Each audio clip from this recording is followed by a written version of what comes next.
19세기에 지금 우리가 19세기 유럽의 지금 사상을 공부하고 있는데, 그죠?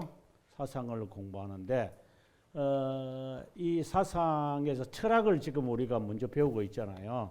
철학을 지금 먼저 배우고 있는데 이 철학을 배워야 할 이유가 뭐냐면 이 철학이 영향을 끼치는 분야들이 있어요.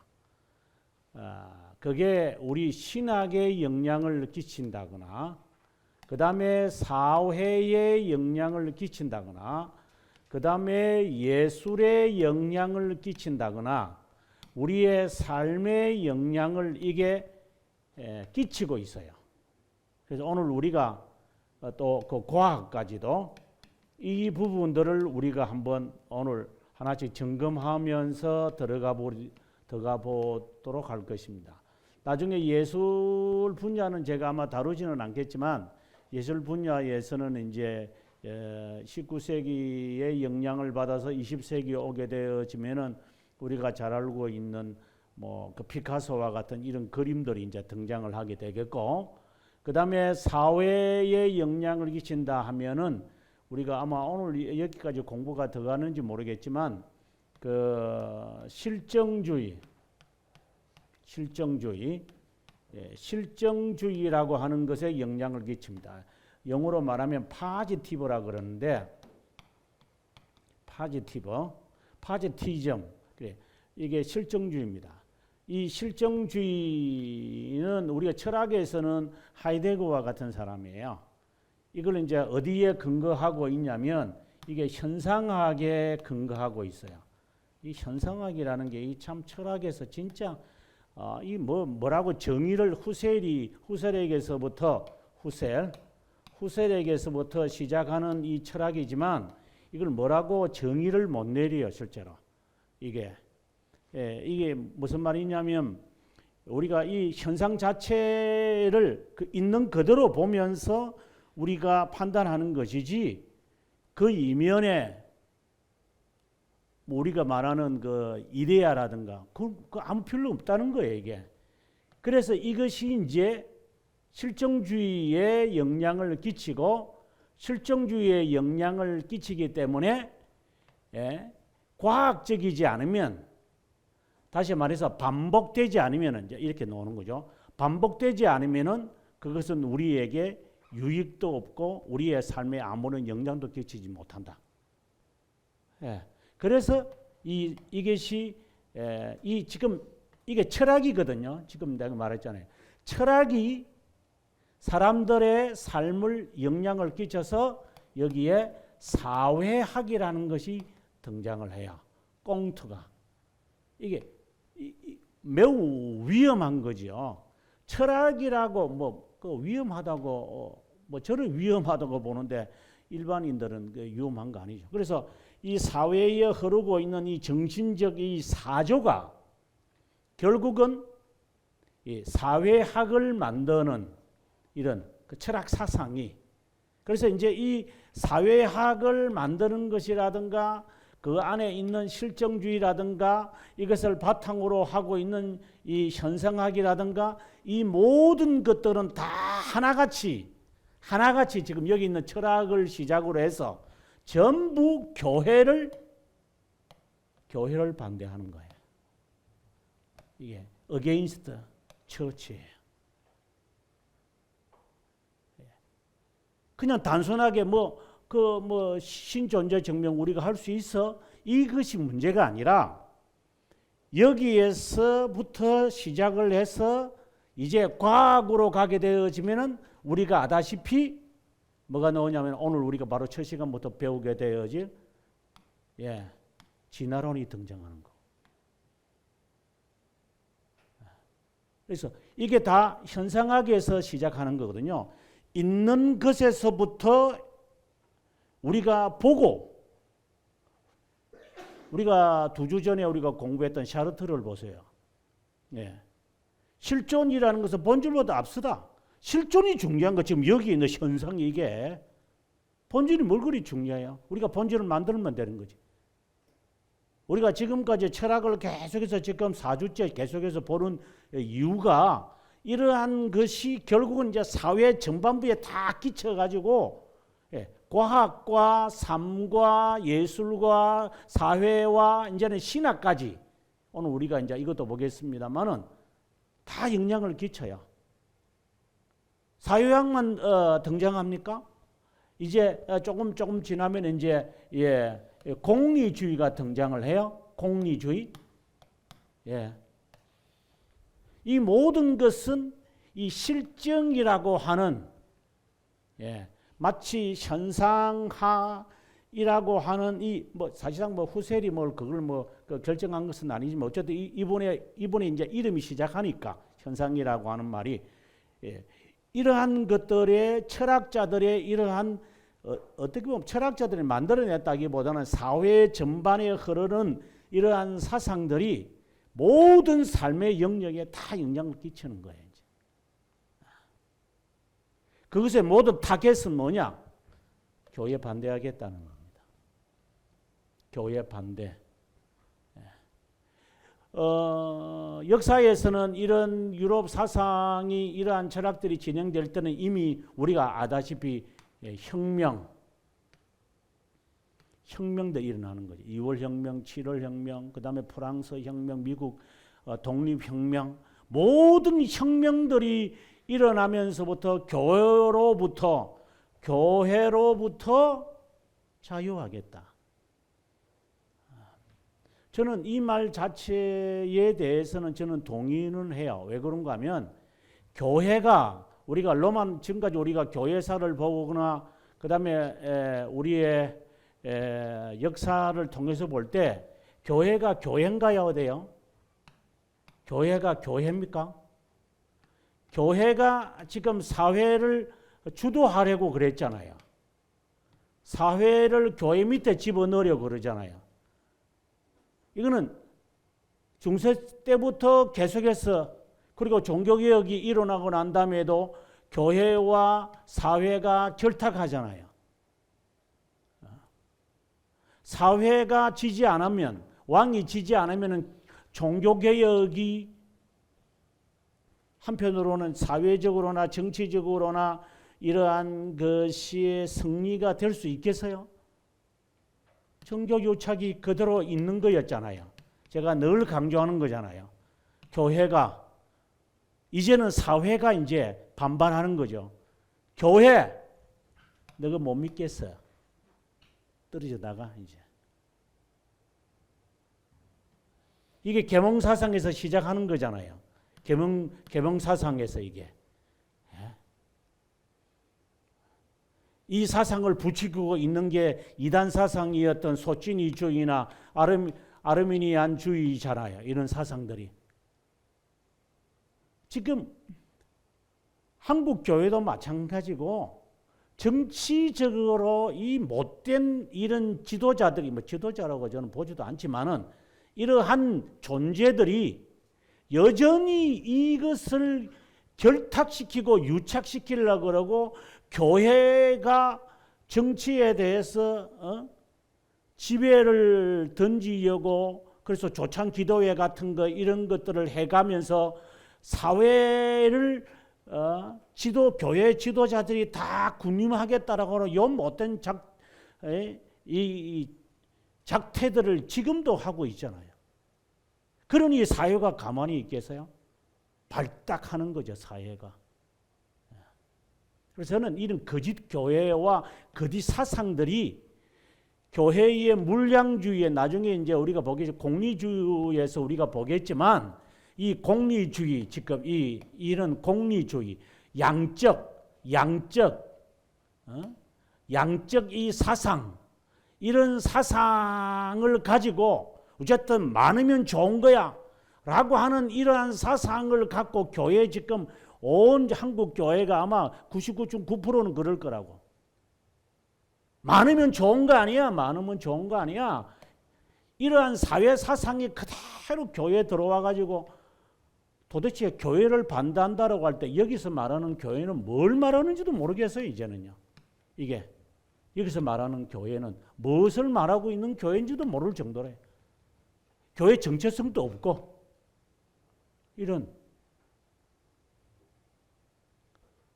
제가 지금 4주 전부터 계속해서 이 유럽의 사상을 바라보면서 한국 교회에 해 내려가는 이 숫자 많게 하려고 이 숫자 노름하는 애들, 그 목사라고 하는 그런 애들이 사회의 비난의 대상만 되려고 하고 이러한 것이 계속적으로 교회의 부패와 타락을 해서 사회의 조롱을 받는, 그러니까 사회에 관하여 관심을 꺼야 돼요. 교회가 사회에 따라가려고 해서도 안 돼요. 교회가. 근데 교회만 투가면은 교회들이 이것들이 사회의 흐름에 따라 우리가 샤르트르가 말하는 것처럼 따라가야 됩니다. 동쪽으로 움직이시오. 문화가 바뀌어 우리도 문화가 바뀌어야지요. 이따위 식으로 하니까 사회가 뭐라고 하겠어? 너가 따라오지 마. 교회는 그냥 가만히 있어. 너는. 그런데 저절 따라가는 거야. 이게 이 바보들처럼 이것들이. 왜? 그거 원하는 것은 뭔데? 이거잖아요. 돈, 권력, 이런 세속적인 게 이거 원하는 거 아니에요? 이거요? 이거 아니면 왜 해야 돼요? 여기에는 하나 더 들어가는 게 뭐냐? 하나님의 영광을 위하여 뭐 지리적으로 생육하고 번성하고 뭐 이따 식으로 이상한 신학들을 그냥 덜먹이면서 이상한 신학들을 덜먹이면서 자신의 철학과 자신의 신념을 확대시키려고 하는 애들. 아주 못된 것들이 교회 안에 다 들어와 가지고 오죽했으면은 돌들이 소리 지르겠어요. 지금요. 저는 이것은 하나의 돌이 소리 지른다고 지금 생각을 하는 것들이거든요. 네. 찰스 다윈이 얼마나 독신한 신자였는데요. 교회의 작태를 보면서 그는 환멸을 느끼는 거예요. 여기 철학자들이 그 신앙인이 아니었는가요? 다 신앙인들이에요, 이 사람들요. 찰스 다윈 좀 있으면 이제 바로 나오겠지만 찰스 다윈이 캠브리지 대학교 신학과 졸업한 사람이에요. 목사 되겠다고 한 사람이에요. 이 사람이요. 해겔도 마찬가지고. 근데 안에 들어가 보니까 이 교회가 썩어 문드러져 있거든요, 이게. 그래서 교회를 반대하는 거예요. 철학 사상을 만들어낸 사람들 다는 아니지만 상당수가 신학생들이었다고 해요. 얼마나 교회가 타락했으면 그런 짓거리들이 이런 철학들을 만들어서 교회를 무너뜨려야 되겠다라고 하는 그러한 마음을 갖겠어요. 제가 볼 때는 이런 역사를 한다고 해서 애들이 깨닫겠어요. 똑같이 다 그냥 지옥불에 뛰어 들어가면 되겠죠. 나중에. 아무튼 이런 사회학으로 발전하고요. 그다음에 신학에서는 이제는 성경 자체를 이제 부정하게 되어지는, 지난 시간에 우리가 잠깐 그 고등비평, 그죠? 하등비평 이래 놓으면서 이제 벨하우젠이라고 하는 독일 학자가 등장을 해가지고 이제 성경 자체를 성경 자체 여기에 있는 하등비평에서 본문비평이라 그러죠. 성경 자체를 아예 그냥 다 뜯어버리는 거죠. 이제는. 정말 제가 볼 때는 이 교회가 정신을 못 차릴 겁니다. 정신을. 정신 차릴 수도 없고, 지금도 정신 안 차리고, 앞으로 주님 오실 때까지 정신 못 차릴 거. 왜? 그들은 버린 자이기 때문에. 깨달으려고 하지도 않죠. 자, 이제 신학에 영향을 끼친 찰스 다윈을 한번 보도록 하겠습니다. 본래 여기서는 제가 써 있지 않지만 본래 이 다윈의 그 할아버지가 의사였어요.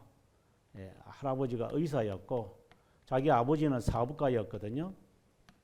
이제 어릴 때 한 7세 정도 돼 가지고 자기 어머니가 죽어요. 그래서 이제 다윈은 다 다윈이지만, 네. 찰스는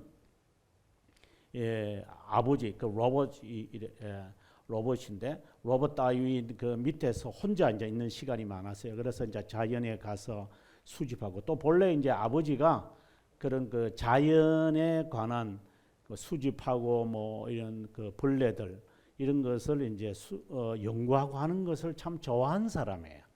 이 자기 할아버지가 의사, 이때 당시 의사는 뭐 째고 붙이고 뭐 이런 의사들이 아니기 때문에, 예. 아무튼 이런 배경 속에 있는 그 다윈이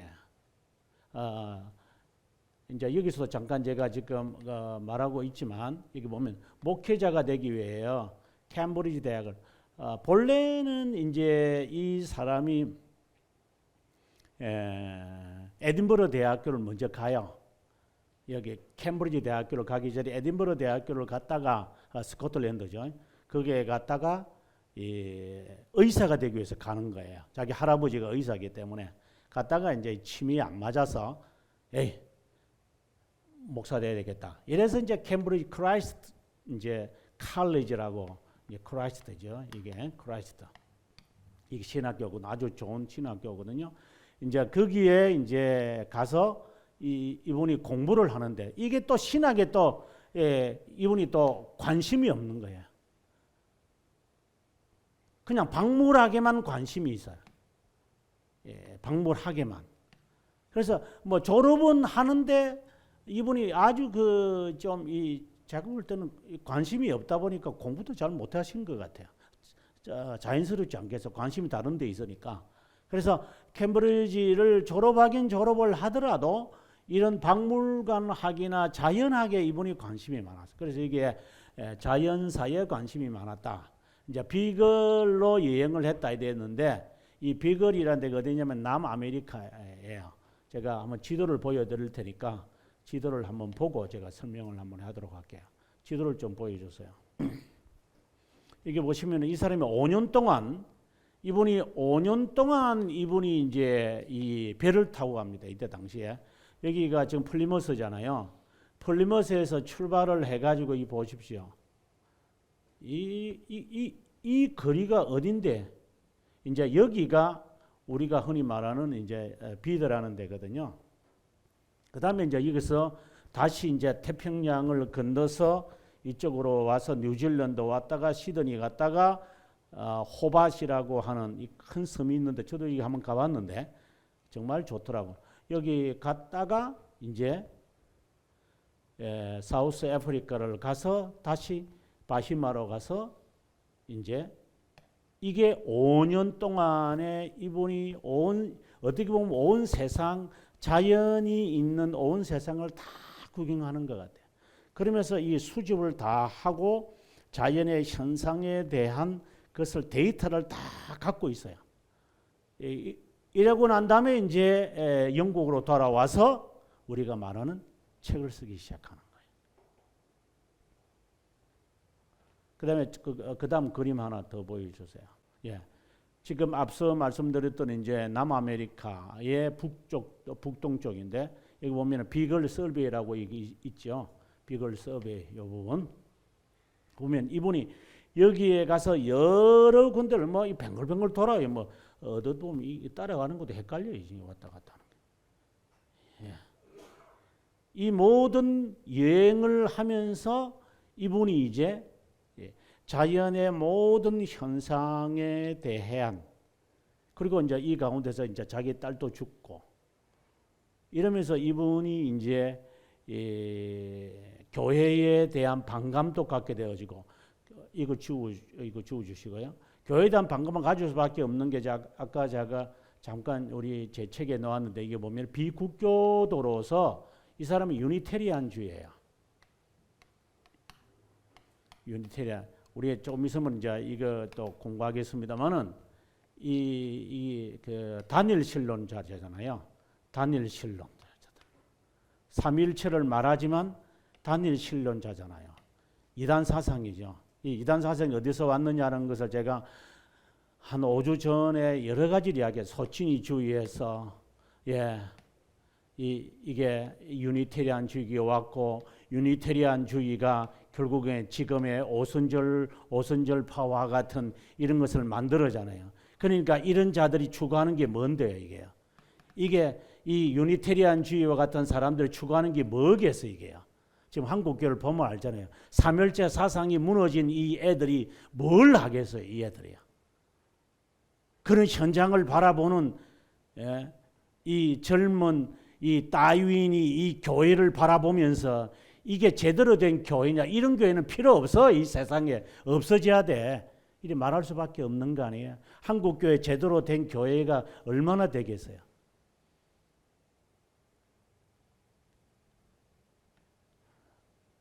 그래서 우리가 신학을 바로 세워야 되고 정통신앙을 바로 세우지 않은 본래 우리의 본질로 돌아가면 괜찮아요. 이런 문제가 있지 않겠죠. 물론 이거는 뭐 역사의 가정을 하면 안 되지만 우리는 우리의 길을 걸어가면 돼요.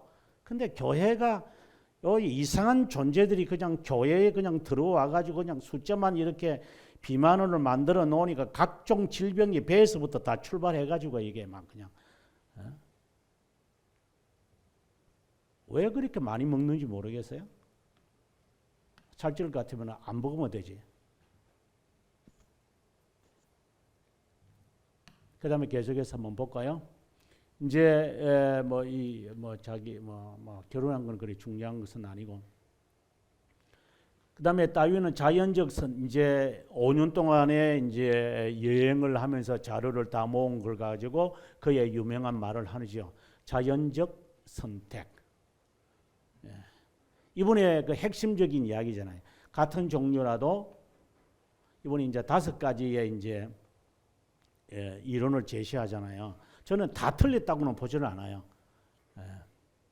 다 틀렸다고 보지는 않지만 그러나 이것은 위험한 것이 있죠.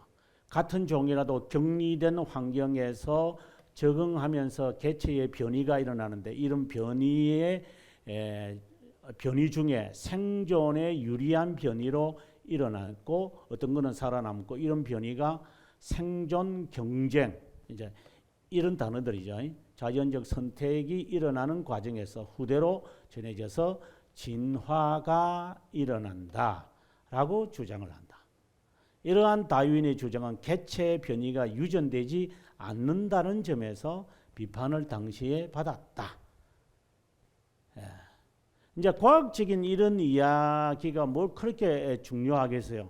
근데 이것으로 끝나는 것이 아니라 이제 그다음에 이제 좀 이제 그다음으로 가보면 아직까지 이 사람이 이걸 말할 때는 아직 그래도 이 사람은 교회를 가서요. 아까 제가 여기 나오잖아요.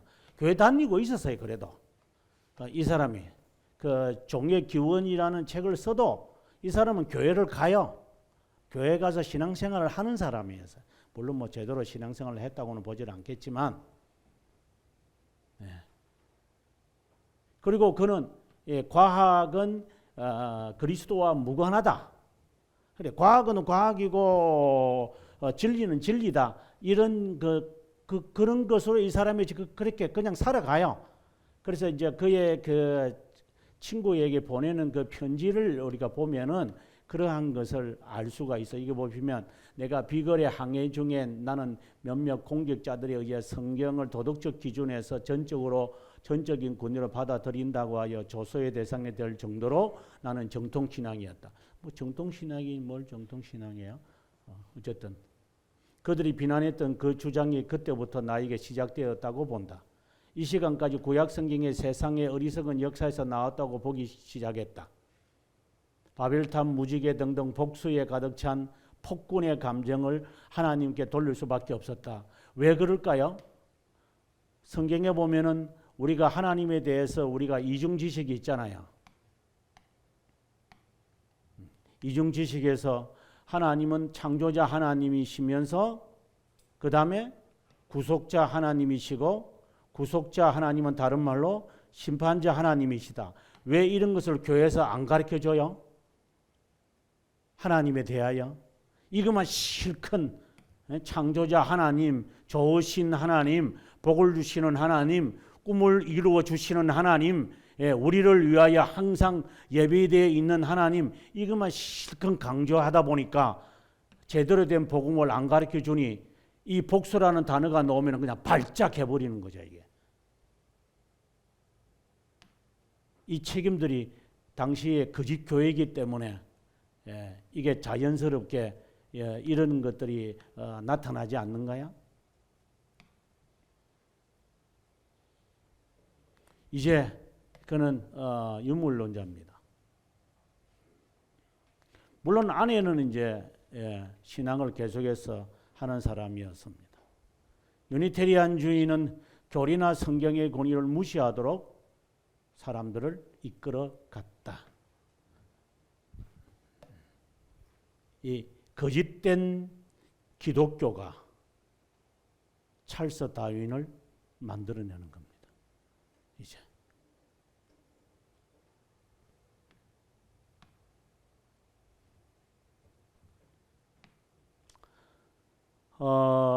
그 다음에 뭐 이분에 대한 이야기에 대해서 뭐 다른 것보다도 제가 말하고 싶은 것은 뭐 여기에 1831년에 해결이 죽거든요.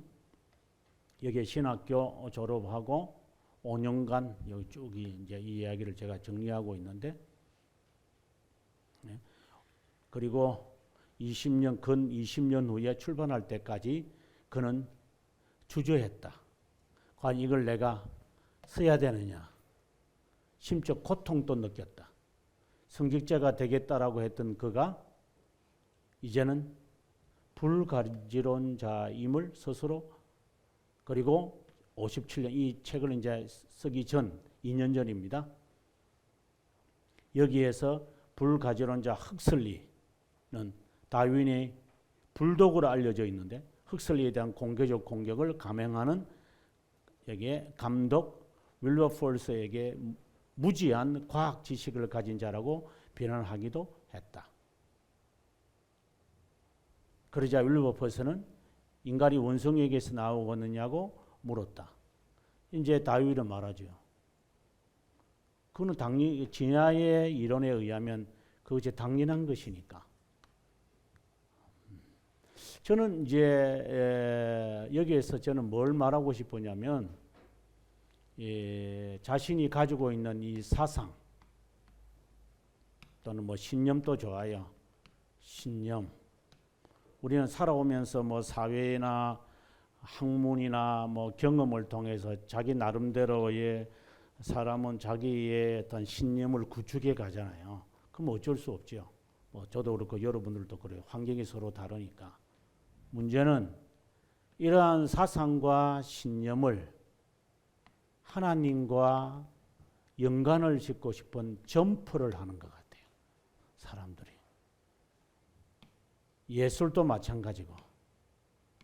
예술이라는 이것을 너무 좋아하다가 이걸 하나님까지 가서 하나님 그리려고 그러잖아요.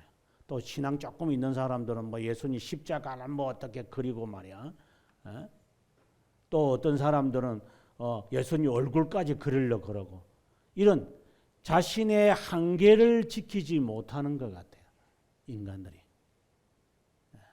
그래서 우리들끼리의 통용하는 이 사상과 이 신념을 그거로 끝내야 되는데 이것을 하나님에게까지 가보려고 하는 이는 점퍼를 비약을 하는 것 같아요. 이제 이게 이제 타락했기 때문에 어쩔 수가 없는 것이지만, 타락성이 있어서 그런 것이지만, 여기에서 이 철학자들도 그렇고 다윈도 그렇고 지가 알고 지가 경험하고 자연의 변이나 자연의 도태나 그리고 자연의 이 변이 상황 속에서 변화돼가는 이것을 가지고 이제는 하나님의 영역까지 이제 가는 것이죠.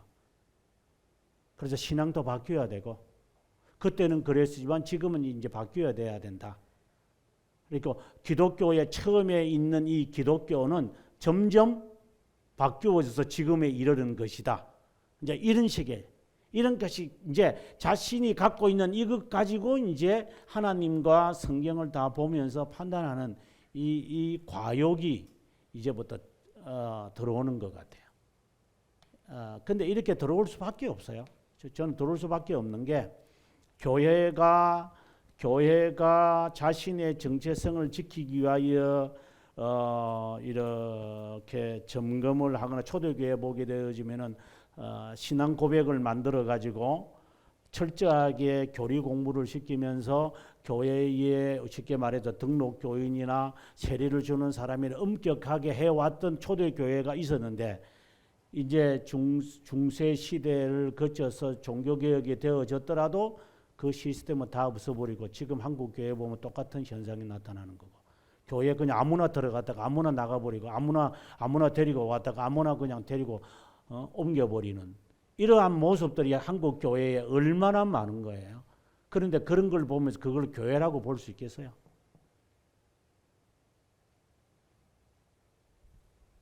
어쨌든 뭐 이런 변화든 저런 변화든 간에 참된 신자는 흔들리지 않으니까 저는 뭐 근데 별로 신경을 안 씁니다만은 정말 안타까워서 그래요. 아직도 모르는 사람들이 힘들어하지 않겠어요? 어쨌든 이제 신약에 와서 이제 이게 이제 나타납니다. 그는 물환론에서 다신론으로 진화를 단일신론으로 나타내기 위하여 성경을 재배열했다.